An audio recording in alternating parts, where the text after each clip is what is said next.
खोलेंगे मेरे साथ यूहन्ना अध्याय 4, उसकी आयत नंबर मैं आपके साथ पढ़ता हूँ, 6 से पढ़ेंगे। हालेलुया। सो ध्यान से सुनिएगा। ये आपने कहानी पहले भी सुनी होगी, आप इस कहानी के बारे में जानते हैं, लेकिन आज जब आप सुनेंगे तो ये कुछ अलग ही होगा। हालेलुया। सो कहानी इस प्रकार है, 6 वर्ष से 6 आयत से लिखा है। और याकूब का कुआं भी वहां था, अतः यीशु मार्ग का थका हुआ उस कुएं पर यूं ही बैठ गया।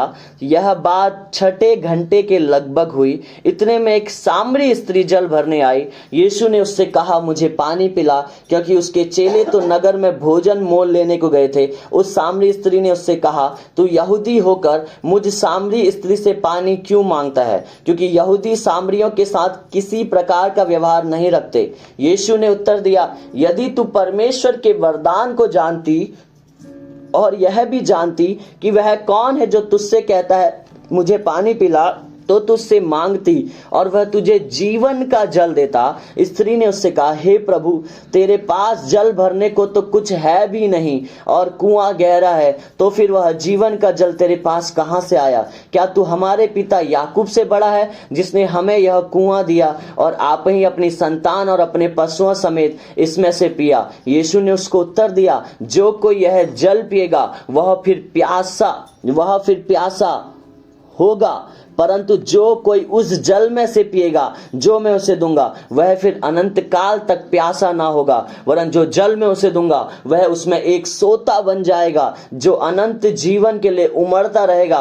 स्त्री ने उससे कहा, हे प्रभु, वह जल मुझे दे, ताकि मैं प्यासी ना हूं और ना जल भरने को इतनी दूर आऊं। यीशु ने उससे कहा, जा अपने पति को यहां बुला ला। स्त्री ने उत्तर दिया, मैं बिना पति की हूं। यीशु ने उससे कहा, तू ठीक कहती है, मैं बिना पति की हूं, क्योंकि तू 5 पति कर चुकी है और जिसके पास तू अब है वह तेरा पति नहीं। यह तूने सच ही कहा है। स्त्री ने उससे कहा, हे प्रभु, मुझे लगता है कि तू क्या है? भविष्यवक्ता है। Hallelujah, hallelujah.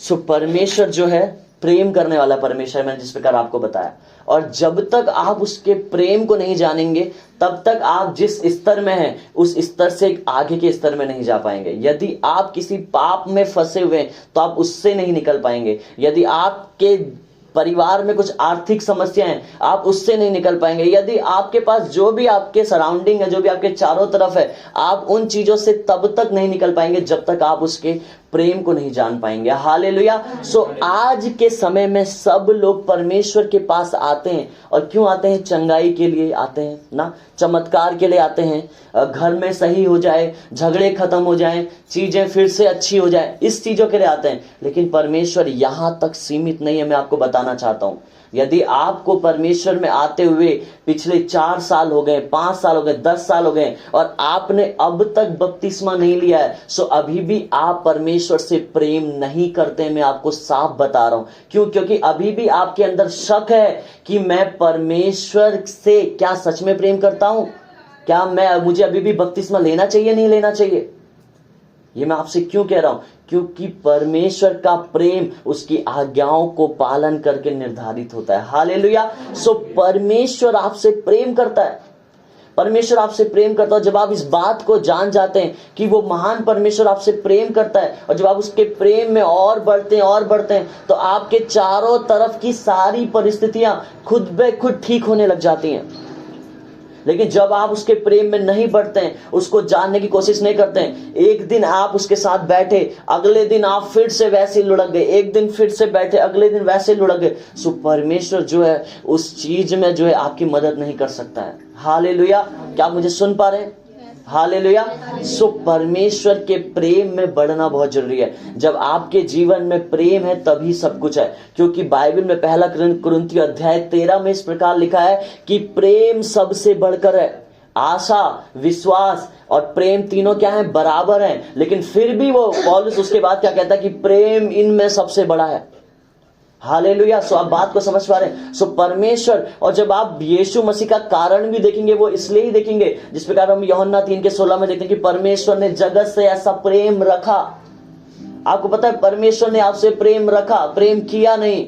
वो वर्ड में बहुत पावर है। आपने आज तक इसको पढ़ा होगा कि परमेश्वर ने जगत से ऐसा प्रेम रखा कि उसने अपना इकलौता पुत्र दे दिया। बट आप जब इसे पढ़ेंगे ना, परमेश्वर ने आपसे प्रेम रखा है, आपसे किया नहीं है। वो एक बार आपके लिए प्रेम रख चुका है, ये नहीं कि बार बार वो आपको वापस दे रहा है अपना प्रेम और फिर अपने पास ले रहा है, ऐसा नहीं है। सो परमेश्वर हमारा असीमित प्रेम करने वाला परमेश्वर है। हालेलुया। वो हमसे असीमित प्रेम करता है। सो जब आप उसके प्रेम में बढ़ते हैं, जब आप उसके अनुग्रह में बढ़ते हैं, जब आप उसकी दया में बढ़ते हैं, तब वो आपके जीवन में काम करता है। लेकिन जब आप मतलब के लिए परमेश्वर को मानते हैं, एक चंगाई के लिए परमेश्वर को मानते हैं, परमेश्वर आपके जीवन में एक समय तक फिर काम कर पाता है, जब तक आप उससे जुड़े हुए हैं। हालेलुया। फिर वो आपके जीवन में काम नहीं कर सकता है। फिर तो वही है कि जैसे हम बाबा के पास जाते हैं, जैसे हम डॉक्टर के पास जाते हैं। आज तबीयत खराब है, सो डॉक्टर के पास आज चले गए, दवाई ले ली, फिर डॉक्टर के पास तब गए अगले 6 महीने के बाद, जब अगली तबीयत खराब हो रही है। सो यीशु मसीह डॉक्टर नहीं है, यीशु मसीह परमेश्वर है। हालेलुया। सो आपको ये समझना होगा कि यीशु मसीह क्या है? परमेश्वर है। सो यीशु मसीह क्या है? परमेश्वर है। तो हमें समझना है कि परमेश्वर से हमें क्या करना है? प्रेम में बढ़ना है, क्योंकि वही है जिसने सब कुछ बनाया है, वही है जिसने सब कुछ रचा है। हालेलुया। सो जमीन पे बहुत से खुदा हैं, लेकिन जो स्वर्ग का खुदा है उसकी क्या है? बात सबसे अलग है। और उसी खुदा से मैं आपको प्रेम करने को कह रहा हूं, और वही खुदा यीशु मसीह है। हालेलुया। और आपने देखा होगा बीच में मैंने रील्स भी डाला था कि बहुत सारे लोग इस दुनिया में मरे ना, मतलब पैदा हुए और मर गए, लेकिन एक यीशु मसीह ऐसा परमेश्वर है जो मर के क्या हुआ? जिंदा हुआ। हालेलुया। क्योंकि वो स्वर्ग का खुदा है। हालेलुया। सो इसलिए परमेश्वर बहुत महान है और आपसे प्रेम करता है। आइए हम वापस वचन में जाएंगे। हालेलुया। सो एक लेडीज के बारे में बताया जा रहा है जिसका नाम क्या था? सामरी स्त्री। बट बाइबल कहीं भी इस लेडीज का नाम नहीं देती है। उसका नाम किससे देती है? उसका जो शहर है उससे उसका नाम देती है कि सामरी स्त्री। उसका जो रियल नाम है, आप में से कितने लोगों ने इस कहानी को पढ़ा है? पहले कितने लोग सामरी स्त्री की कहानी को जानते हैं? सामरी स्त्री सब जानते हैं सामरी स्त्री के बारे में। सो ये एक ऐसी स्त्री है जिसका खुद का नाम नहीं दिया है, लेकिन जिसके शहर का नाम दिया है। क्यों? क्योंकि सामरी एक ऐसा शहर था जहां सबसे ज्यादा व्यभिचार होता था, सबसे ज्यादा पाप होता था। तो यीशु मसीह, मैं बताया ना कि वो धर्मियों को बचाने नहीं लेकिन पापियों को बचाने आया। हालेलुया। सो यीशु मसीह ने यरूशलेम से ज्यादा जो है सामरी में, बाहर के एरिया में काम किया जहां पाप ज्यादा था। हालेलुया। सो यीशु मसीह क्या करता है? उस शहर में प्रवेश करता है जिस प्रकार बाइबल बता रही है। और उसके बाद क्या है? वो थका हुआ है और वो एक कुएं के पास बैठ जाता है। और जब वो कुएं के पास बैठा है, सो कुएं के पास बैठ के ना, वो प्रॉफिट है, वो भविष्यवक्ता, जिस प्रकार यहाँ पे सामरी स्त्री कह रही है कि तू तो क्या है? भविष्यवक्ता है। और जब वो उस कुएं के पास बैठा है, सो बैठे हुए वो इंतजार करता है कि वो सामरी स्त्री आए और वो उसके जीवन में क्या कर सके? प्रोफेसी को दे सके और उसके जीवन को क्या कर सके? छुटकारा दे सके। हालेलुया। और जब वो बैठा होता है, आप सब ध्यान से सुनेगा क्योंकि मैं आपको बता रहा हूं, ये एक वचन आपके जीवन में अगर आपने सुना आज, सो परमेश्वर के लिए प्रेम को आपके हृदय में आज बढ़ा देगा। हालेलुया। सो जब यीशु मसीह बैठा तो वेट कर रहा होता है कि कब वो स्त्री आए। मैं आपको बताना चाहता हूं, आपने कितना भी बड़ा पाप किया हो, लेकिन यीशु मसीह तब भी आपके लिए कुएं के बगल में बैठा है और आपका इंतजार कर रहा है कि कब आप उसके समीप आए, कब आप उससे प्रेम करें, कब आप उसकी उपस्थिति में वापस लौट कर आए। हालेलुया। आप किसी भी परिस्थिति से गए हो, आप कैसे भी निकले हो, लेकिन यीशु मसीह कहता है कि वो आपका वेट कर रहा है। वो उस जगह में आपका वेट कर रहा है जहां आप वापस मुड़कर आते हैं। आपको पता है, यीशु मसीह को पता था कि वो सामरी स्त्री उस कुएं में पानी भरने आएगी। सो परमेश्वर आपसे दूर नहीं है, आपके पास ही है जहां पे आप हैं, जहां से आप ताल्लुक रखते हैं। सो आज वो यीशु मसीह आपका इंतजार कर रहा है, आज वो यीशु मसीह आपका वेट कर रहा है। हालेलुया। और उसके बाद क्या होता है?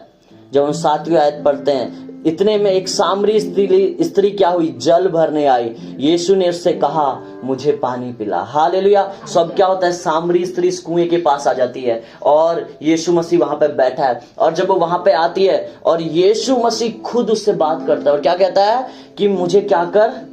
पानी पिला। हालेलुया। परमेश्वर क्या कह रहा है सामरी स्त्री से कि तू मुझे क्या कर? पानी पिला। और पानी पिलाना ये दर्शाता है कि तू मेरी प्यास को बुझा। मैं आपको बताना चाहता हूं, परमेश्वर आपसे ज्यादा प्यासा है आपसे बात करने के लिए। जितने आप प्यासे हैं ना उसके साथ, वो आपसे ज्यादा है, ज्यादा प्यासा है कि वो आप उसके साथ बैठे हैं और वो आपसे बात करे। आज लोग कहते हैं कि प्रभु मुझसे बात नहीं करता है, परमेश्वर मेरी प्रार्थना को नहीं सुनता है। क्यों? क्योंकि आप उसके प्रेम को नहीं समझ पाए हैं। आप नहीं समझ पाए हैं कि परमेश्वर आपसे कितना प्रेम करता है। सो वो क्या कह रहा है, मुझे पानी पिला, क्योंकि वो सामरी स्त्री से क्या करता है, प्रेम करता है और उसके प्रेम के लिए वो प्यासा है। हालेलुया। सो उसके बाद क्या होता है, जब वो कहता है कि मुझे पानी पिला, क्योंकि उसके चेले तो नगर में भोजन मोल लेने को क्या गए थे। हालेलुया। सो उस समय क्या होता है, सिर्फ यीशु मसीह अकेला वहां बैठा होता है। यदि वो अपने चेलों के साथ वहां बैठा होता ना, सो क्या होता कि उसके चेले कहीं ना कहीं उस सामरी स्त्री से उसको बात नहीं करने देते, क्योंकि वो कहते अरे ये तो पापिन स्त्री है, ये तो पाप करती है। ए यीशु मसीह, तू तो बड़ा परमेश्वर है, तू इससे क्यों बात कर रहा है, तू तो गुरु है, हम तो यहूदी लोग हैं, हम तो इनके हाथ का पानी भी नहीं पी सकते। आगे सामरी स्त्री कहती भी है। इसलिए चेले क्या होते हैं, पहले ही यीशु मसीह ऐसा प्लान बनाता है कि चेलों को अपने से दूर कर देता है। हालेलुया। चेलों को अपने से अलग कर देता है। सो आज परमेश्वर प्रेम करता है उन लोगों से जो सबसे ज्यादा पाप में गिरे हुए। मैं आपको बताना चाहता हूं, और जब आप उसके प्रेम में आते हैं, परमेश्वर आपके जीवन को बदल देता है। हालेलुया। आपने कुछ भी किया हो अपने जीवन में, आपका पास्ट कुछ भी हो, अगर वो आपको अभी भी याद आता है, सो परमेश्वर आज उसे मिटाने के लिए तैयार है। हालेलुया। परमेश्वर आज उसे खत्म करने के लिए तैयार है। हमें परमेश्वर आज उसे खत्म करने के लिए तैयार है। सो जब उसके चेले उसके दूर चले जाते हैं, तो 9 आयत बताती है, सामरी स्त्री ने उससे कहा, तू यहूदी होकर मुझ सामरी स्त्री से पानी क्यों मांगता है, क्योंकि यहूदी सामरियों के साथ किसी प्रकार का व्यवहार नहीं रखते। आप समझ रहे हैं? सो यीशु मसीह जो है वो एक यहूदी है, वो एक बड़ी जात का आदमी, आप ये समझ सकते हैं। उसका एक बड़ा कास्ट है, एक बड़ा धर्म का आदमी है, और वो छोटी जात जो है सामरी स्त्री से क्या कह रहा है, मुझे पानी पिलाने को कह रहा है। सो यही यीशु मसीह में क्वालिटी है, वो आपके जात और धर्म को नहीं देखता, वो आपसे प्रेम करता है, वो आपके हृदय को देखता है। हालेलुया। आप अभी भी मैं देखा हूं बहुत से मसीह लोग जात और धर्म को लेकर आते हैं, इवन शादियों में भी हमें हमारे जैसा मिलना चाहिए हमारे, बट यीशु मसीह ऐसा नहीं देखता। हालेलुया। यीशु मसीह आपके अंदर से उस सोच को, उस विचार को मिटाना चाहता है, क्योंकि वो हर एक से प्रेम करता है। जितना मूल्य मेरे लिए उसके पास है, उतना ही आपके लिए भी है उसके पास। हालेलुया। सो क्या हुआ कि वो ऐसा कहती है कि मैं तो क्या हूं, सामरी और तू यहूदी है, और हम क्या करते हैं, तुम हमारे हाथ का क्या करते हो, पानी भी नहीं पी सकते हो। हालेलुया। फिर 10वीं आयत क्या कहती है, यीशु ने उत्तर दिया, यदि तू परमेश्वर के वरदान को जानती और यह भी जानती कि वह कौन है जो तुझसे कहता है मुझे पानी पिला, तो तुझसे मांगती और वह तुझे जीवन का जल देता। हालेलुया। अब रियल कहानी यहां से शुरू हो रही है। हालेलुया। सो यीशु मसीह कह रहा है, यदि तू मुझे पहचानती ना, तो तुम मुझसे वापस पानी मांगती ना। जब मैंने तुझसे कहा कि मुझे पानी पिला, तो तुम उससे मांगती और वह तुझे जीवन का जल देता। सो यीशु मसीह आपको आपके जीवन में भी एक जल देना चाहता है। हालेलुया। जिस प्रकार वो प्यासा है, उसी प्रकार वो आपकी प्यास को बुझाना चाहता है, एक जल को देकर, और वो जीवन का जल है पवित्र आत्मा। हालेलुया। यदि आपके जीवन में पवित्र आत्मा की संगति है, यदि आपकी लाइफ में पवित्र आत्मा है, सो आपको कोई नहीं हिला सकता। मैं बता रहा हूं, कोई पाप आपको नहीं हिला सकता, कोई अट्रैक्शन आपको नहीं हिला सकता, कोई दुनिया की शक्ति, कोई ताकत आपको नहीं हिला सकती, यदि आप पवित्र आत्मा से जुड़े हुए हैं। लेकिन यदि आप पवित्र आत्मा से अलग हैं, तो आपको दुनिया की सारी चीजें अट्रैक्ट करेंगी। हालेलुया। दुनिया का सब कुछ आपको आकर्षित करेगा, क्योंकि यहां पे जो स्त्री है ना, जब आप उसके बारे में पढ़ेंगे, मैं आगे अभी आपको बता रहा हूं, उसने दुनिया का सब कुछ देख के वो आई है। हालेलुया। सो आगे आयत कहती है, स्त्री ने उससे कहा, हे प्रभु, तेरे पास जल भरने को तो कुछ है भी नहीं, और कुआं गहरा है, तो फिर वह जीवन का जल तेरे पास कहां से आया। सो वो लेडीज अपना दिमाग लगा रही है यहाँ पे, सामरी स्त्री, और कह रही है कि तेरे पास तो पानी नहीं है, तो वो पानी तेरे पास कहां से आ गया? यहाँ पर तो कुआं भी बहुत गहरा है, तूने वो पानी कैसे निकाल लिया? ना तेरे पास बाल्टी है। आप समझ पा रहे मेरी बात को? परमेश्वर आपसे प्रेम करता है और उसमें हमें हमारे मन को, हमारे माइंड को, दिमाग को नहीं लगाना है। हमें सिर्फ उसके प्रेम में बढ़ना है, उसके प्रेम को जानना है। और आप उसके प्रेम को तभी जानेंगे जब आप उस जीवन के जल को पिएंगे, मतलब जब आप उस पवित्र आत्मा की संगति में रहेंगे। हालेलुया, जब आप उस पवित्र आत्मा से जुड़े रहेंगे। आमीन। उसके बाद क्या होता है? हाँ, कहां से आया? 12वीं आयत कहती है, क्या तू हमारे पिता याकूब से बड़ा है, जिसने हमें यह कुआं दिया और आप ही अपनी संतान और अपने पशुओं समेत इसमें से पिया? यीशु ने उसको उत्तर दिया, जो कोई यह जल पिएगा वह फिर प्यासा होगा।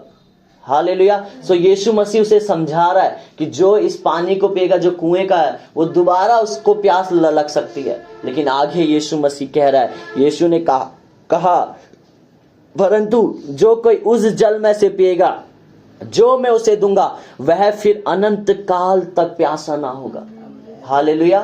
आपकी संतुष्टि को, आपके आकर्षण को एक ही जल मिटा सकता है, वो है पवित्र आत्मा। हालेलुया। वही आपको संतुष्ट कर सकता है। इस दुनिया की कोई भी चीज आपको संतुष्ट नहीं कर सकती। हालेलुया। इस दुनिया की कोई भी चीज आपको संतुष्ट नहीं कर सकती है। आप जितना उस परमेश्वर के करीब जाएंगे, उतना परमेश्वर आपसे बात करेगा, उतना परमेश्वर की आप आवाज को सुन पाएंगे, उतना परमेश्वर आपको संतुष्ट करेगा अपने वचन से बात कर कर। आपके पास एक होप होगी, आपके पास एक परमेश्वर का वर्ड होगा, उसका वचन होगा, और वो वचन आपको नहीं हिला पाएगा, चाहे आपके सामने फिर कितना भी बड़ा तूफान आ जाए। हालेलुया। हम देखते हैं यीशु मसीह क्या है, नाव में बैठा हुआ है, सोया हुआ है, और क्या हो रहा है? एक तूफान आ रहा है। लेकिन चेले कह रहे, अरे ये तो बिल्कुल लेटा हुआ है, बिल्कुल मजे में लेटा हुआ है और तूफान से भी नहीं डर रहा है। क्यों? क्योंकि यीशु मसीह क्या था? वचन था, इसलिए उसको नहीं डर लगा उस तूफान से। जितना ज्यादा आपके अंदर परमेश्वर का वचन होगा, जितना ज्यादा वचन में बढ़ेंगे, उतना ज्यादा आप तूफान में रिलैक्स करेंगे। हालेलुया। जितनी बड़ी आपके सामने परेशानियां आएगी, उतना ज्यादा आप हंसेंगे। जब आपके अंदर वचन होगा, परमेश्वर की उपस्थिति होगी, पवित्र आत्मा की संगति होगी। लेकिन जब आपके पास ये चीजें नहीं होंगी, उतना ज्यादा आप डिप्रेशन में जाएंगे, उतना ज्यादा आप संसार में लोगों से प्रेम खींचने की कोशिश करेंगे। अरे इससे प्रेम मिल जाए, मेरी मम्मी से, मेरे पापा से, मुझे कोई प्यार नहीं करता। फिर आप जाएंगे दूसरे लोगों में, ये लड़के से प्रेम, ये लड़की से प्रेम मिल जाए। क्यों? क्योंकि हम रियल पवित्र आत्मा के प्रेम को नहीं समझ पाए हैं। और वो पवित्र आत्मा से जब आप प्रेम करने लग जाते हैं, जब आप उसकी उपस्थिति में बैठने लग जाते हैं, सो वो आपको अगला चरण बताता है कि तुझे क्या करना है, तुझे क्या नहीं करना है। हालेलुया। और जब वो आपसे बात करता है, सो आप फिर पाप नहीं कर सकते हैं, फिर वो आप किसी आकर्षण में नहीं जा सकते हैं, फिर आपको दुनिया की कोई चीज अट्रैक्ट नहीं कर सकती है। हालेलुया। कुछ भी अट्रैक्ट नहीं कर सकता है। आज ऐसी कोई चीज नहीं है जो मुझे अट्रैक्ट कर रही हो दुनिया में, और मैं इतना उसकी प्रेजेंस के लिए भूखा हूं और इतना उसकी प्रेजेंस में जा रहा हूं कि आप सोच भी नहीं सकते हैं। क्यों? क्योंकि परमेश्वर की उपस्थिति है जो मुझे संतुष्ट कर रही है। हालेलुया। और वही मुझे संतुष्ट कर सकती है। मैं भी पहले सारी चीजों में मैं कोशिश किया ढूंढने का प्रेम को, बट मैं जान रहा हूं कि जो रियल प्रेम है वो परमेश्वर की उपस्थिति में है, वो उसकी उपस्थिति में है, वो उसके वचन में है। हालेलुया। वो उसके वचन में है। जब कल रात मैं इस वचन को पढ़ रहा था और सडनली प्रकाशन मेरे अंदर आया इस वचन को लेकर, आप विश्वास नहीं मानोगे, मैं हंसने लग गया और मैं इतना खुश हो गया। एक अलग ही शांति मेरे शरीर में आ गई, मेरे मन में आ गई, और उसके बाद मुझे ऐसा लगा कि मेरे पास तो कोई टेंशन ही नहीं है। वचन और परमेश्वर की उपस्थिति आपके साथ ये करती है। हालेलुया। वचन आपके जीवन में ये करता है। आमीन। हालेलुया। उसकी संगति में आए, उस जीवन के जल को जो यीशु मसीह आपको दे चुका है, अब वो आपको देगा नहीं। सामरी स्त्री तो वहां पे उसको दे रहा है, बट वो अब आपको नहीं देगा। वो दे चुका है आपको, और वो है पवित्र आत्मा। उसकी संगति में बढ़ें, उसके साथ कॉन्शियस हो, उसके साथ और विवेक में जाएं। मैं एक प्रभु के बहुत बड़े दास है, बेनी हिन, आपने उनका नाम सुना होगा। मैं उनकी किताब को पढ़ रहा था, सुप्रभात पवित्र आत्मा, इंग्लिश में गुड मॉर्निंग होली स्पिरिट। सो जब मैं उस किताब को पढ़ रहा था, वो बताते हैं 3 या 4 पेज में, वो बताते हैं कि जब मैं परमेश्वर की संगति में बढ़ने लग गया, उसकी संगति में मैं 8-8, 10-10 घंटे पूरा महीनों में उसी के साथ बैठा रहता था। वो परमेश्वर पवित्र आत्मा मुझसे बात करता था। सो एक दिन क्या हुआ कि मेरे परिवार में किसी की शादी थी और मैं चला गया। और जब मैं उस शादी में चला गया और जब वापस मैं घर आया और अपने रूम को जैसे मैंने खोला, तो मैं क्या देखता हूं कि अंदर पवित्र आत्मा मेरे लिए रो रहा है। और वो पूरा रूम जो है डम्ब हो गया, बिल्कुल शांत हो गया। उस प्रेजेंस को मैं नहीं फील कर पा रहा हूं, क्योंकि मैं उस दुनियावी आकर्षण में चला गया था। हालेलुया, दुनियावी चीजों में चला गया था। और उस दिन से उन्होंने निर्णय लिया कि परमेश्वर तेरी उपस्थिति के अलावा मैं कुछ नहीं चाहूंगा। और वही वो व्यक्ति है, देखते हैं ना आज आप कोर्ट घुमा के लोग गिरते हैं, वो उसी के द्वारा ही रिवाइवल आया। पवित्र आत्मा के स्पर्श को लाने का रिवाइवल उनके द्वारा है। उससे पहले लोग ऐसे पवित्र आत्मा को फॉलो करते थे, बट लोग समझ पाए कि यस, पवित्र आत्मा जो है हमें साइंस के द्वारा भी महसूस हो सकता है। उनके द्वारा जो है वो रिवाइवल ज्यादा आया इस दुनिया में। हालेलुया। सो परमेश्वर आपसे इस प्रकार की संगति को चाहता है कि आप उसकी एक एक बात को सुने। और उसके बाद पता उनके जीवन में क्या हुआ, एक बार वो कार चला रहे थे और उनका दोस्त उस कार में बैठ गया। और जब उनका दोस्त उस कार में बैठा, वो कार में आने के बाद क्या हुआ, वो रोने लग गया। और अगले 1 घंटे तक उनका दोस्त रोता रहा। और उस दोस्त को पता नहीं है क्यों रो रहा है, लेकिन बेनी ही जानते हैं कि वो क्यों रो रहा है, कि उसको परमेश्वर छू रहा है। और जब 1 घंटे बाद जब कार उन्होंने रोकी, तो उनका दोस्त खुद ही बोला कि मैं ऐसे क्यों रो रहा हूं। तो उन्होंने बताया कि परमेश्वर तुझे छू रहा है। तो उसी समय उसके दोस्त ने पश्चाताप किया और वो उसने प्रभु यीशु मसीह को ग्रहण किया। हालेलुया। सो आपके पास जब इस प्रकार की संगति होती है, फिर आप कहीं भी जाएं, आप अपनी जॉब में जा रहे हैं, आप अपने काम में जा रहे हैं, आप अपने स्कूल में जा रहे हैं, आपकी जो प्रेजेंस है वो लोगों के जीवन को कायल करना शुरू कर देती है और परमेश्वर में लोगों को लाना शुरू कर देती है। हालेलुया। वो उपस्थिति आपकी लाइफ को बदलना शुरू कर देती है, आपके इर्द गिर्द जो है सबको बदलना शुरू कर देती है। लेकिन जब वो उपस्थिति आपके जीवन में नहीं है ना, तो आप जो है लोगों की उपस्थिति से बदलने लग जाते हैं। समझ पा रहे हैं मेरी बात को? आपका जीवन लोगों की उपस्थिति से फिर बदलने लग जाता है, फिर आप लोगों की तरह सोचने लग जाते हैं। हालेलुया। सो उस प्रेजेंस को लेकर चलें जो आपको भी बदले और आपके द्वारा आप जहां जाएं उन चीजों को भी बदले। हालेलुया। उन लोगों को भी बदले। सो उस प्रेजेंस तक आपको जाना है। आमीन। इतना प्रभु के साथ जुड़ना है। सो हम वापस आएंगे। सो आगे क्या लिखा है कि यीशु ने उसको उत्तर दिया, 14 आयत, परंतु जो कोई इस जल में से पिएगा जो मैं उसे दूंगा वह अनंत काल तक प्यासा ना होगा, वरन जो जल मैं उसे दूंगा वह उसमें एक सोता बन जाएगा जो अनंत जीवन के लिए उमड़ता रहेगा। हालेलुया। सोता से आप क्या समझते हैं? सोता मतलब जमीन में आपने देखा है पानी जब निकल जाता है खुद ब खुद सोते होते हैं। जब आप पहाड़ में जाएंगे ना तो जमीन में पानी निकलता है और वहां पे कुछ गड्ढा सा बनाते हैं और उसे नौला कहने लग जाते हैं। समझ पा रहे हैं मेरी बात को? सो ऐसे ही बहुत जगह होता है जहां पे ओवरफ्लो हो जाता है वाटर, उसको सोता कहते हैं, जहां पे पानी ओवरफ्लो हो जाता है। सो परमेश्वर कह रहा है कि जब तू मेरी उपस्थिति में बैठेगा सो तू इतना ओवरफ्लो हो जाएगा कि तेरे द्वारा लोगों को फिर पानी मिलना चालू हो जाएगा।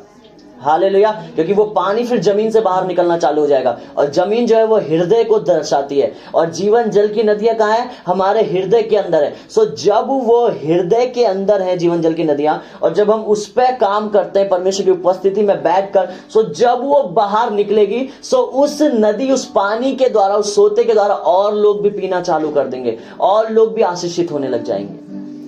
हालेलुया।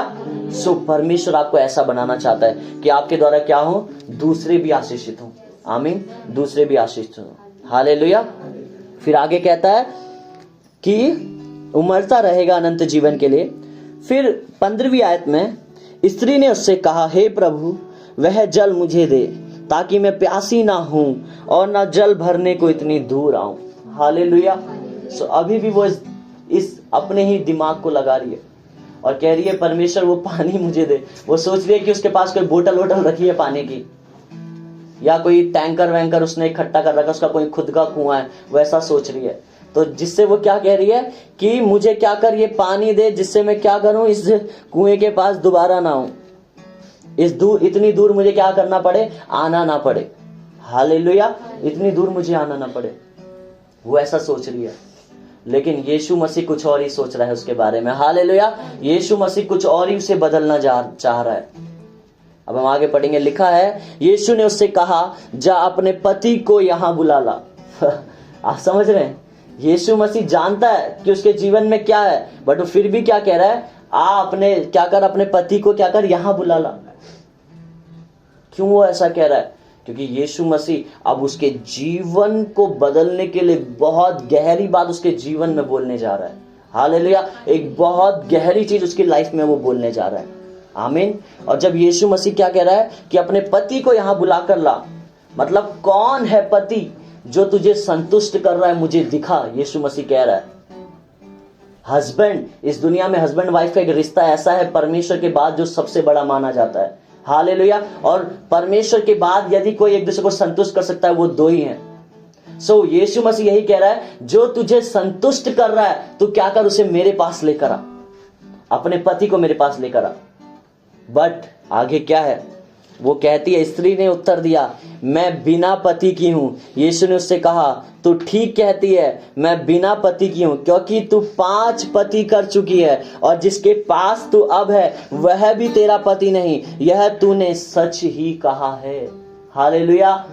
सो वो स्त्री जो है इतना प्रेम को ढूंढने के चक्कर में भटक चुकी है कि वो 5 पति कर चुकी है और अभी जिसके साथ रह रही है वो 6वां उसका है, जो भी उसका पति नहीं है 6वां।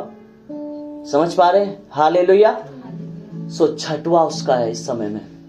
और सोचिए उसकी स्थिति को, वो कितना उसके जीवन में, आपको पता है वो एक वैश्या स्त्री है अगर मैं एक शब्द में बोलूं, और बहुत दुनिया के उसने सारे अट्रैक्शन को देखा है। आज लोग क्या चाहते हैं, पैसा, गाड़ी, बंगला, ना सारी दुनिया की चीजें, मैं नाम नहीं लेना चाहता, सारी दुनिया की चीजें चाहते हैं, बट कोई भी इन चीजों से संतुष्ट नहीं हो सकता है जिस प्रकार ये संतुष्ट नहीं हुई।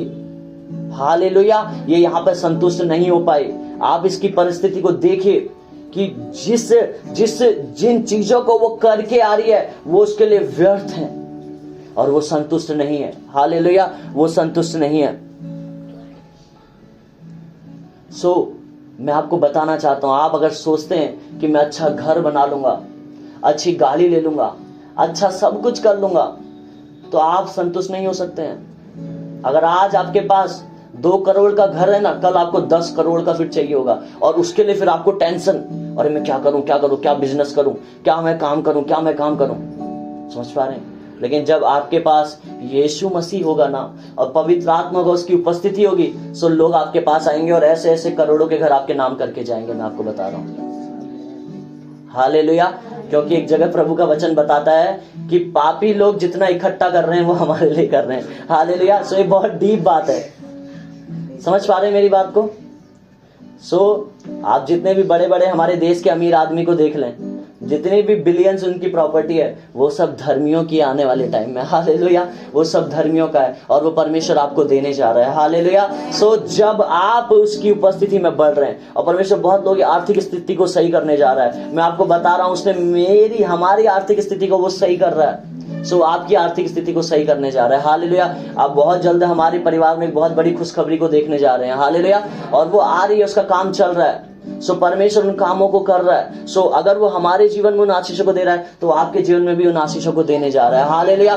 जिन बातों की हमने कोई उम्मीद नहीं की थी, लेकिन वो परमेश्वर आज हमारे जीवन में कर रहा है। हालेलुया। वो परमेश्वर हमारे जीवनों में कर रहा है। मैं उस गवाही को, उस खुशखबरी को तब दूंगा जब वो पूरी हो जाएगी। हालेलुया। क्योंकि फिर उसका जो है मजा खत्म हो जाएगा ना। हालेलुया। क्या होता है कि वो कहता है कि तू 5 पति कर चुकी है, अब जो तेरे पास है वो तेरा पति नहीं है, वो भी तेरा पति नहीं है, वो किसी और का पति है, लेकिन तू 6वें के साथ है अभी। हालेलुया। लेकिन जब यीशु मसीह इस कुएं पे बैठा था और जब सामरी स्त्री आई, तो जो 7वां पति था वो यीशु मसीह था, जो उसे संतुष्ट करने वाला था। हालेलुया। सो अब जिस पति से वो मिली वो यीशु मसीह था, जो उसे संतुष्ट कर सकता था। और जब आप बाइबल को पढ़ेंगे तो मेरे साथ निकालिए उत्पत्ति अध्याय 2, उसकी आयत नंबर 1 में लिखा है, यूं आकाश और पृथ्वी और उनकी सारी सेना का बनाना समाप्त हो गया और परमेश्वर ने अपना काम जिसे वह करता था 7वें दिन समाप्त किया। हालेलुया। सो 7 नंबर जो है वो परमेश्वर की समाप्ति को, संपूर्णता को, सेटिस्फैक्शन को, उसके प्रेम को दर्शाता है। और यीशु मसीह एग्जैक्ट 7वें नंबर में उसकी लाइफ में एंटर किया और उसकी लाइफ को बदल दिया। हालेलुया। उसकी लाइफ को चेंज कर दिया, क्योंकि संपूर्णता है 7 नंबर। और अब यीशु मसीह इस कुएं के पास इसलिए बैठा था, मैं आपको बता रहा हूं, मैंने बताया ना कि वो प्रेम करता है हमसे। वो इसलिए बैठा था क्योंकि अगर वो वहां पे नहीं बैठता तो 7वें नंबर पे फिर कोई और आता और उसके जीवन में कभी वो संतुष्टता नहीं मिल पाती। बट यीशु मसीह 7वें नंबर पे उसके जीवन में एंटर किया और वो संतुष्टता, वो पवित्र आत्मा यीशु मसीह ने उस सामरी स्त्री को दिया और वो संतुष्ट हुई। हालेलुया।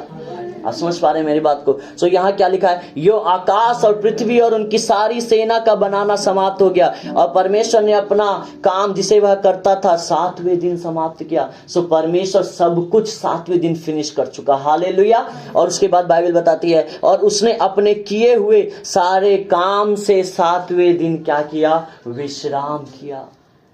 सो 7 नंबर विश्राम को दर्शाता है। सो अब जब वो अपने 7वें पति से मिली, सो उसने उसे विश्राम दिया। हालेलुया। उसने उसके जीवन में रेस्ट दिया। वो उसका आत्मिक पति था। जिस प्रकार आप बाइबल में पढ़ते हैं ना कि हम यीशु मसीह की क्या हैं?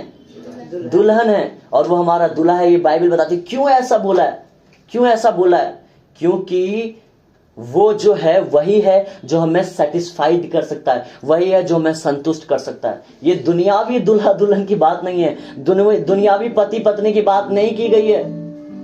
ये उस महान परमेश्वर की बात की गई है। उसने चिन्ह के रूप में दर्शाया है कि हम उसकी क्या हैं? दुल्हन है, और वो हमारा दूल्हा है। हालेलुया। सो जब उसका उस 7वें पति से जब एनकाउंटर हुआ, सो उसने लाइफ को बदल दिया। हालेलुया।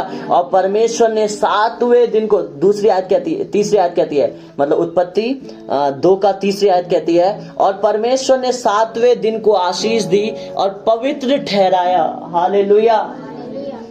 सो सामरी स्त्री, वो 7वां नंबर, यीशु मसीह जब सामरी स्त्री से मिला तो उसने क्या किया? उसे पवित्र कर दिया, उसे पवित्र ठहरा दिया। और उसके बाद उसका पुराना क्षय के साथ जो उसने सब कुछ किया था, और जो कुछ भी उसके जीवन में भूतकाल का जो कुछ भी पाप था, वो सब परमेश्वर ने फिनिश कर दिया और उसे पवित्र बना दिया। हालेलुया। और उसे पवित्र कर दिया।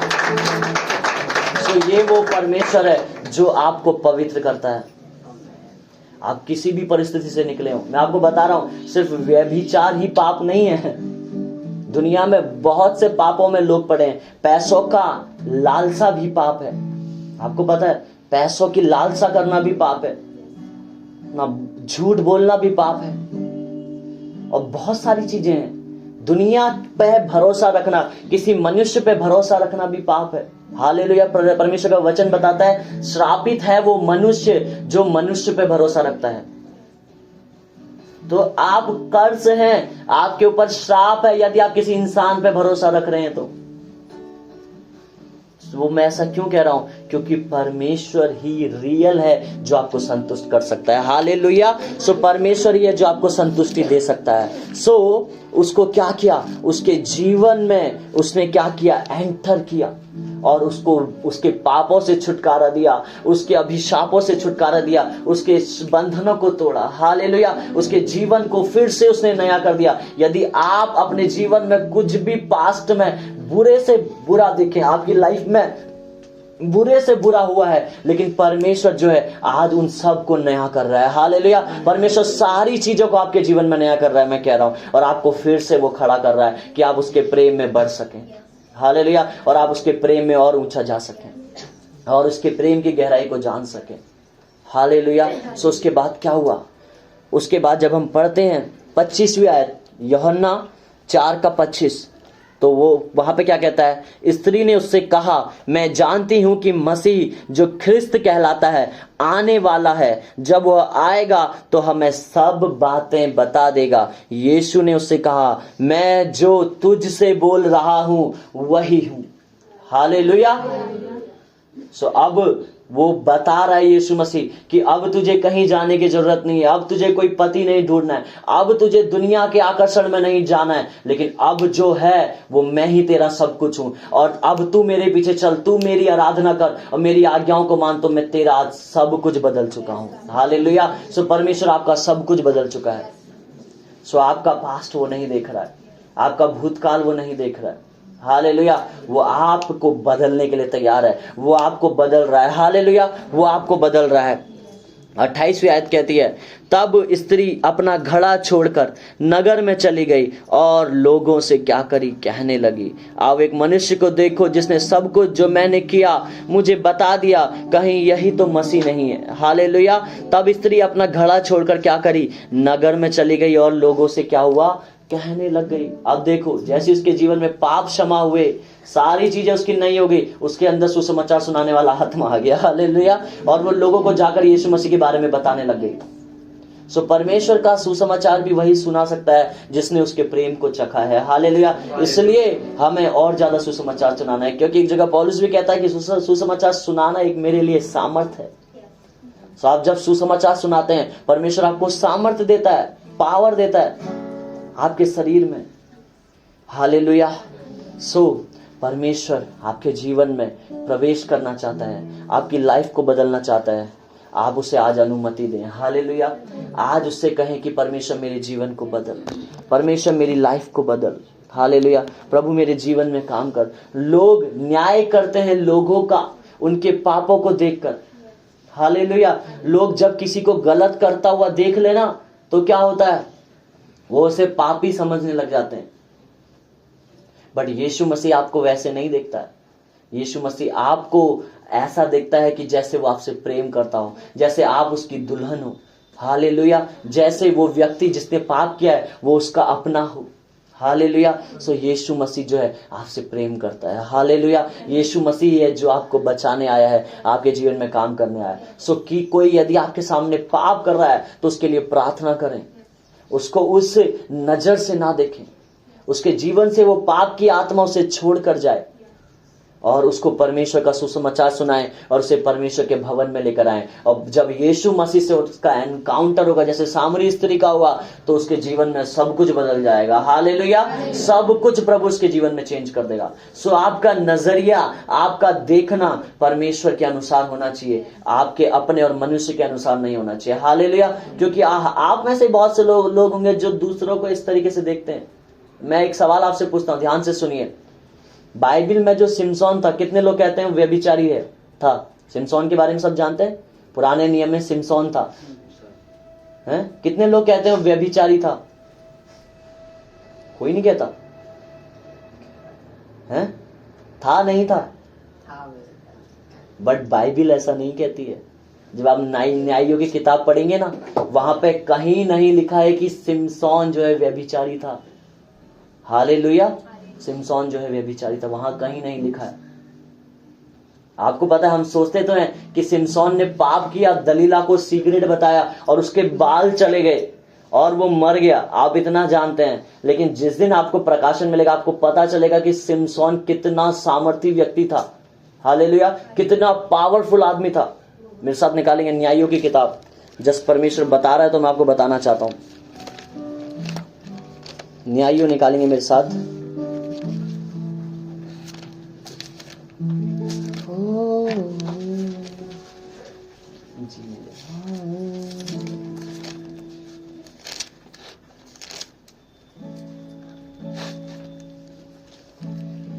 तो न्यायियों जैसे 13 के 7 के लास्ट में लिखा है कि जन्म से मरण के दिन तक परमेश्वर का क्या होगा, नाजिर रहेगा। तो सिमसोन को जब से परमेश्वर ने चुना था ना, वो परमेश्वर के द्वारा चुना गया नाजिर था। हालेलुया। वो परमेश्वर के द्वारा बुलाया गया था, परमेश्वर की बुलाहट उसके जीवन में थी। लेकिन एक कमजोरी उसकी लाइफ में थी कि जहां उसे लड़की दिखती थी वहां वो गिर जाता था। और वो अपनी सारी सीक्रेट जो है उन्हें बता देता था, और पावर उसके अंदर ऐसी थी, आपको दिखाता हूं मैं। हालेलुया। सो आप पढ़ेंगे मेरे साथ, क्योंकि ये बहुत बड़ी कहानी है, 3-4 अध्याय में है। देखो 14 की पहली आयत बताती है, सिमसोन तिम्ना को गया और तिम्ना में एक फलिस्तीनी स्त्री को देखा। फलिस्तीनी स्त्री को देखा। फलिस्तीनी वो जो परमेश्वर की नजर में जो बुरे लोग हैं, जिनसे परमेश्वर नफरत करता है, और वो क्या कर रहा है, वहीं की लड़की को जाके पसंद कर रहा है। सो उसकी एक कमजोरी थी, और जिस वजह से वो गिरा। हालेलुया। और उसके बाद क्या हुआ कि उसकी शादी भी हुई उस स्त्री से, ठीक है। ओ आगे को जाएंगे, रिबाला रगजगदना रिबाला हासिकंदना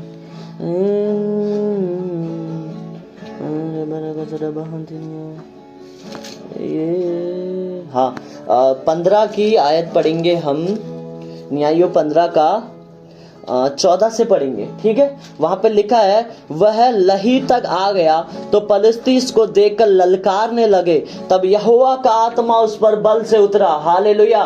जिस प्रकार यहोवा के आत्मा का एनकाउंटर सामरी स्त्री के साथ हुआ ना, उसकी लाइफ बदल गई, उसी प्रकार देखो तब क्या हुआ, यहोवा का आत्मा उस पर बल से उतरा और उसको बाहों की रस्सियां आग में जले हुए सन के समान हो गईं और उसके हाथों के बंधन मानो गल कर टूट गए। तब उसको गधे के जबड़े की एक नई हड्डी मिली और उसने हाथ बढ़ाकर उस हड्डी उसे ले लिया और उससे 1000 पुरुषों को मार डाला।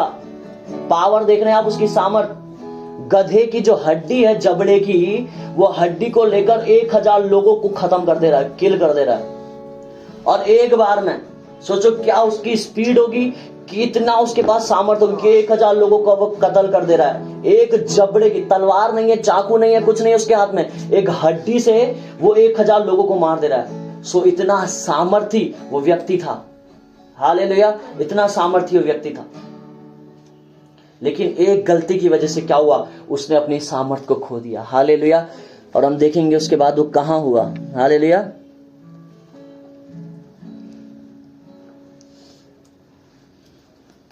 तो जब वो लड़की उससे पूछ रही है, दलीला, कि मुझे बता तेरा सीक्रेट क्या है, मुझे बता कि तेरी पावर क्या है, तेरा सीक्रेट क्या है ना, तू कैसे, तेरी ये जो पावर का जो रहस्य है कि 1000 लोगों को मार दे रहा है, फलिस्तियों को भीड़ की भीड़, सेना का सेना तू मार दे रहा है एक हड्डी से, तो इसका सामर्थ का रहस्य क्या है। तो सिमसोन क्या है, बार बार घुमा रहा है, नहीं बता रहा है, लेकिन लास्ट में जब वो उसके इन्फ्लुएंस में आ जाता है, जब वो उसके बात में आ जाता है, तब क्या होता है, वो उसको बता देता है। और उसके बाद क्या होता है, इस प्रकार 16वीं आयत कहती है, 16 का 16 वहां पे लिखा है, इस प्रकार जब उसने हर दिन बातें करते करते उसको तंग किया और यहां तक हट किया कि उसकी नाक में दम आ गया, तब उसने अपने मन का सारा भेद खोलकर उससे कहा।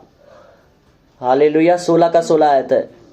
और उसने क्या बोला, कहा, मेरे सिर पर छुरा कभी नहीं फिरा, क्योंकि मैं मां के पेट ही से परमेश्वर का नाजीर हूं। यदि मैं मूड़ा जाऊं तो मेरा बल इतना घट जाएगा कि मैं साधारण मनुष्य के समान हो जाऊंगा। अब समझ रहे मेरी बात को। सो क्या हुआ, उसने अपना रहस्य बता दिया कि मेरे जो बाल है ना, आज तक मेरे बाल मैंने नहीं काटे हैं, और ये बालों में ही जो है परमेश्वर ने अभिषेक दिया है, और उसके बाल बहुत लंबे थे, और ये बाल जिस दिन मेरे से उड़ा दिए गए तो उस दिन मेरे को कोई भी मार सकता है, बच्चा भी खत्म कर सकता है। क्योंकि जब आप सिमसोन का इतिहास पढ़ेंगे, सिमसोन कोई बलवान नहीं था दिखने में, जस्ट ज्योति के जैसा आप देख सकते हो, ऐसा था सिमसोन। रियल में इतना पतला व्यक्ति था। समझ रहे हैं आप मेरी बात को। और वो परमेश्वर का आत्मा उतरने के द्वारा एक हड्डी से, गधे के जबड़े से क्या कर रहा है, हजारों को कत्ल कर दे रहा है। सोचो परमेश्वर के आत्मा में कितनी सामर्थ है। फिर अगर वो आज एक व्यक्ति को दे दी जाए ना परमेश्वर के आत्मा का वही सामर्थ, अगर आज एक व्यक्ति अपने अंदर समझ जाए जो उसके अंदर है, तो वो हजारों दुष्ट आत्माओं का नाश कर सकता है। हजारों दुष्ट आत्माओं का नाश कर सकता है, जो परमेश्वर की आत्मा की वो सामर्थ है। हालेलुया।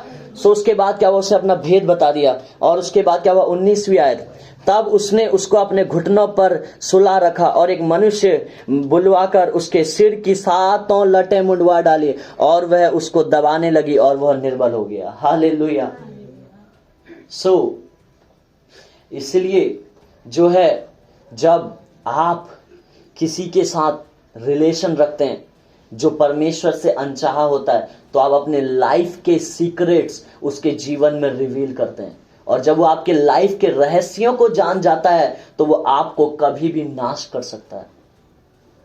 शैतान आपके जीवन में कभी भी मौका ढूंढकर आपका खत्म कर सकता है, आपके परिवार का, आपके पैसे का, आपके खुद के जीवन का। हालेलुया। सो कोई भी पाप आपके जीवन में एक समय तक होना चाहिए और उसको आपको खत्म करना जरूरी है। हालेलुया। परमेश्वर से कहना, और वो एक ही चीज खत्म कर सकती है, जिस प्रकार सामरी की स्त्री के जीवन में हुआ, यीशु मसीह के साथ एनकाउंटर। हालेलुया। यीशु मसीह के साथ आमना सामना, और वही आमना सामना ने सामरी स्त्री के जीवन में क्या किया? पाप को खत्म कर दिया। सो क्या हुआ? उसको क्या हुआ? उसका सारा शक्ति खत्म हो गया और वो निर्बल हो गया। और वो औरत, सोचो, वो औरत ही उसका गला दबाने लग गई, फिर वही उसे दबाने लग गई, वो इतना निर्बल हो गया।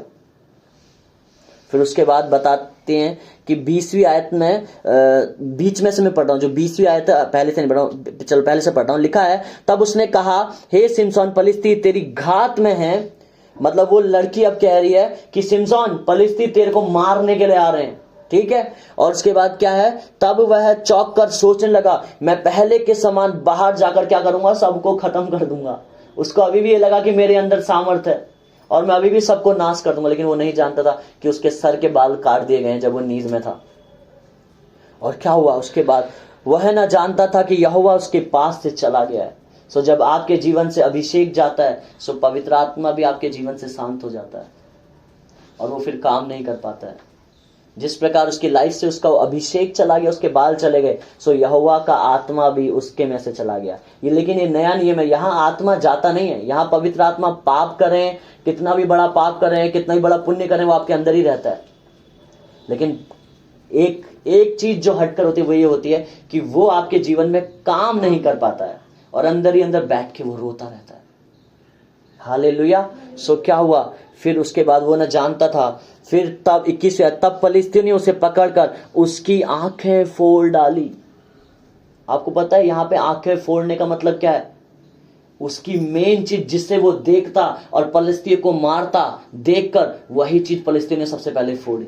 पहले उसके बालों को खत्म किया, उसके अभिषेक को खत्म किया, फिर उसकी आंखों को फोड़ा। सो शैतान जब आपके जीवन में अटैक करता है, सबसे पहले वो आपके अभिषेक को खत्म करेगा, उसके बाद वो आपकी आंखों को फोड़ेगा। और आंखों का फोड़ना दर्शाता है प्रकाशन को। आंख क्या है? परमेश्वर के वचन के प्रकाशन को दर्शाती है। सो क्या करेगा वो? आपके जीवन से जो कुछ भी परमेश्वर ने आपसे बात की है, जो कुछ भी उसने आपको प्रकाशन दिए, उन प्रकाशनों को आपके जीवन से खत्म कर देगा और वो आपको याद आने बंद हो जाएंगे। क्योंकि आज यही है, आज मसीह की देह को आंखों की कमी है। परमेश्वर की जो कलीसियां हैं, आज उनके पास वो मसीह का आंख नहीं है। हालेलुया। इसलिए वो यूट्यूब में आकर किसी का भी कहीं भी कुछ भी बोल के किसी को भी बदनाम कर देते हैं, कैसे भी कह देते हैं, लोगों को डर तक नहीं लगता है।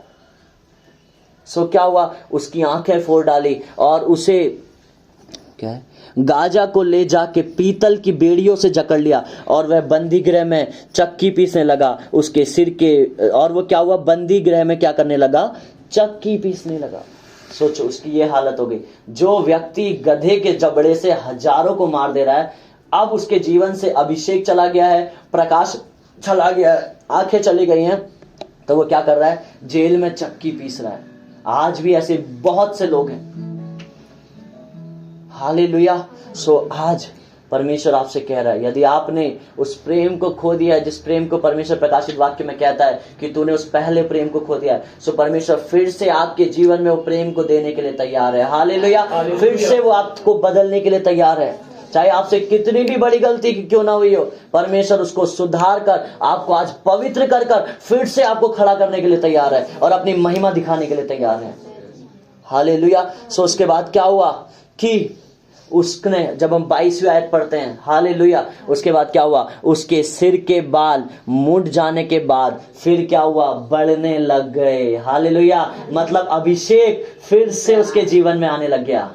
सो हम ये सोचते हैं कि सिमसोन का नाश हो गया, बट उसका नाश नहीं हुआ और वो अभिषेक वापस उसके जीवन में आया। और उसके बाल क्या हुआ, बाइबल बताती है उसके बाल, सिर के बाल मूंड जाने का मतलब खत्म होने का। जब उसने खत्म किए, जो जेल में था, तो धीरे धीरे चक्की पीस रहा है। जब वो जेल के अंदर है, बंदवाई में है, लेकिन वो परमेश्वर से क्या कह रहा है, क्षमा मांग रहा है। प्रभु मेरे जीवन में फिर से तू काम कर, फिर से मुझे खड़ा कर, मेरे से चाहे कितनी भी बड़ी गलती हुई हो प्रभु, फिर से मेरे जीवन में तू काम कर। और वो क्षमा मांग रहा है। परमेश्वर क्या कर रहा है, उसके बालों को फिर से बढ़ा रहा है, उसके अभिषेक को फिर से उसे दे रहा है। हालेलुया। मैं आपको बता रहा हूं, पश्चाताप जो है वो आपके जीवन में फिर से अभिषेक को लेकर आता है। आपने कितनी भी बड़ी गलती की हो, यदि आज आप उसे पश्चाताप कर रहे हैं, वही अनॉइंटिंग परमेश्वर आपके जीवन में वापस फिर से दोहरा रहा है, फिर से लेकर आ रहा है। हालेलुया। उसके बाद क्या हुआ, असली कहानी अब शुरू होती है। उसके बाद क्या हुआ, 16 के 25 में जब हम पढ़ते हैं, जब उनका मन हो गया तब उन्होंने कहा, शिमशोन को बुलवा लो कि वह हमारे लिए तमाशा करे। सोचो, उसकी क्या हो गई, आंखें फोड़ दी गई हैं। आज शैतान यही कर रहा है, कलीसिया में से प्रकाशन को खत्म कर कर उनका तमाशा बना रहा है। लोग आज थियोलॉजी ज्ञान पे चल रहे हैं, लोग बाइबल के ज्ञान को बाइबल कॉलेज से डॉक्ट्रेन करके आ गए हैं और वो समझ रहे हैं कि उनके जीवन में सब कुछ है, लेकिन शैतान उनका तमाशा बना रहा है। मैं आपको कह रहा हूं, क्योंकि उनकी आंखों में वो प्रकाशन नहीं है, वो जीवन की रोटी नहीं है, वो जीवन का जल नहीं है उनकी आंखों में, उनके पास वो प्रकाशन नहीं है। इसलिए शैतान क्या कर रहा है, उनका तमाशा बना रहा है। और वो खुद का तमाशा बना रहे हैं, यूट्यूब पे आके कुछ भी बोल रहे हैं, ये अन्य भाषा का विरोध, ये उसका विरोध, ये ऐसा है, वो ऐसा है। अगर हर एक व्यक्ति अपने जीवन में काम करने लग जाए ना, अपनी सेवा को संभालने लग जाए, तो इस भारत देश में जल्दी बेदारी आने से कोई नहीं रोक सकता है। बट लोग क्या कर रहे हैं, दूसरे को पहले देख रहे हैं अपने को देखने के बजाय ना। जब हम ऐसे उंगली करते हैं ना, हम भूल जाते हैं कि इतना बड़ा अंगूठा हमारी तरफ है। ये उंगली तो हम कर देते हैं, बट ये अंगूठा जो है हम उसे भूल जाते हैं। समझ पा रहे हैं मेरी बात को? सो यही है कि उसका क्या करने लग गए, वो तमाशा बनाने लग गए। उसके बाद क्या हुआ, इसलिए शिमशोन बंदी गृह में से बुलवाया गया और उनके लिए तमाशा करने लगा। हालेलुया। और खंभों के बीच खड़ा क्या हुआ, खड़ा कर दिया गया। अब क्या हो गया है, उसे खंबे में बांध दिया गया। हालेलुया। सो मैं बताया कि उसने परमेश्वर से, अब देखिए उसको यहाँ पे क्या बोलता है, ठीक है, खड़ा कर दिया गया। अब लिखा है 26वीं आयत, तब शिमशोन ने उस लड़के से जो उसका हाथ पकड़े था कहा, मुझे उन खंभों को जिनसे घर संभला हुआ है क्या करने दे, छूने दे कि मैं उस पर टेक लगाऊं। वह घर स्त्री पुरुषों से भरा हुआ था और पलिश्तियों के सब सरदार भी वहां थे और छत पर कोई 3000 स्त्री पुरुष थे जो शिमशोन को तमाशा करते हुए देख रहे थे। हालेलुया। सो शिमशोन कहता है, मुझे उस खंबे के पास खड़ा कर दो जिसके नीचे सारे पलिश्तियों के सरदार हैं। हालेलुया। अब पलिश्ती जो थे उस समय, उन लोगों से परमेश्वर सबसे ज्यादा चिढ़ता था। और आज के समय में पलिश्ती जो है वो सारी दुष्ट आत्मा है। और यहाँ पे उस खंबे के, उस हॉल के अंदर जो थे, जहां वो खड़ा था, वो सारा लोग क्या थे, पलिश्तियों के सरदार थे, मतलब दुष्ट आत्माओं के सरदार थे। आप समझ पा रहे, नए नियम के अनुसार तो वो क्या थे, सब दुष्ट आत्माओं के सरदार थे। जो बड़ी बड़ी दुष्ट आत्माएं जो देश को कब्जा करती हैं, जो देश में बीमारी को लेकर आती हैं, जो देश में महामारी को लेकर आती हैं, जो देश में पैसों की तंगी को लेकर आती हैं। सो वो बड़ी बड़ी पलिश्ती के क्या थे, सरदार उसके अंदर थे। और वो एक खंबा था जो क्या हुआ था, उस पूरे खंबे के नीचे, उस खंबे से टिकी हुई वो बिल्डिंग थी और उससे नीचे वो लोग थे। उस समय जैसा भी बिल्डिंग होता होगा, सो उसके नीचे वो सब खड़े थे। और वहां पे लिखा है कि स्त्री पुरुषों से भरा हुआ था और पलिश्तियों के सरदार भी थे और कोई 3000 स्त्री पुरुष थे जो शिमशोन को तमाशा करते हुए क्या कर रहे थे, देख रहे थे। हालेलुया। सो लोग आपको तमाशा करते हुए देख रहे हैं, लेकिन लोगों को ये नहीं दिख रहा है कि आपके बाल भी बढ़ रहे हैं। हालेलुया। लोगों को ये तो दिख रहा है कि आप हार गए हैं, गिर गए, लेकिन वो ये नहीं देख रहे कि परमेश्वर का अभिषेक आपके अंदर फिर से उजागर हो रहा है, फिर से परमेश्वर का अभिषेक आपके अंदर उठ रहा है। और उसके बाद क्या हुआ मैं आपको बताता हूं। हालेलुया। तो क्या हुआ, तब शिमशोन ने यह कहकर यहोवा की दुहाई दी, मतलब उसने परमेश्वर से क्षमा मांगी और परमेश्वर से कहा, हे प्रभु यहोवा मेरी सुधि ले, हे परमेश्वर अब की बार मुझे बल दे कि मैं पलिश्तियों से अपनी दोनों आंखों का एक ही पलटा लूं। वो लास्ट में प्रभु से कह रहा कि प्रभु बस एक मौका दे दे, एक मौका दे दे प्रभु। और उसके बाद क्या हुआ, तब सिमसोन ने उन दोनों बीच वाले खंभों को जिनसे घर संभला था पकड़कर एक पर तो दाहिने हाथ से और दूसरे पर बाएं हाथ से बल लगा दिया। और सिमसोन ने कहा, पलिश्तियों के संग मेरा प्राण भी जाए। और वह सारा बल लगाकर झुका। तब वह घर सब सरदारों और उसमें के सारे लोगों पर गिर पड़ा। इस प्रकार जिनकी उसने मरते समय मारा था, जिनको उसने क्या कहते हैं अपने मरते समय मार डाला था, वे उनसे भी अधिक थे जिन्हें उसने अपने जीवन भर में मार डाला था। हालेलुया। मैं आपको बताना चाहता हूं, परमेश्वर आज उस खंबे को आपके हाथ में दे रहा है। आज वो सारे अधिकार फिर से प्रभु आपके हाथ में दे रहा है। फिर से वो देश का अधिकार दे रहा है। एक बड़ी बुल्लाहट को परमेश्वर आपके हाथ में दे रहा है। और जब आप आज उसे उखाड़ रहे हैं तो सारी दुष्ट आत्माएं आपके द्वारा नाश हो रही हैं। सारे पलिश्तियों के सरदार आपके द्वारा खत्म हो रहे हैं। और परमेश्वर सारी चीजों को तबाह कर रहा है जिन्होंने आपके जीवन को रोका है। हालेलुया। सो ये वो था, ये वो खंबा था जो उसके हाथ में प्रभु फिर से अधिकार दिया। सो सिमसोन जब अंत में मरा भी, जब वो अंत में उसकी मृत्यु भी हुई, तो वो सारी दुष्ट आत्माओं का नाश करके मरा जो पलिश्तियों की दुष्ट आत्माएं थी। मैं आपको बता रहा हूं, आप तब तक नहीं मरेंगे जब तक आप अपनी बुलाहट को पूरा नहीं कर लेते हैं। हालेलुया।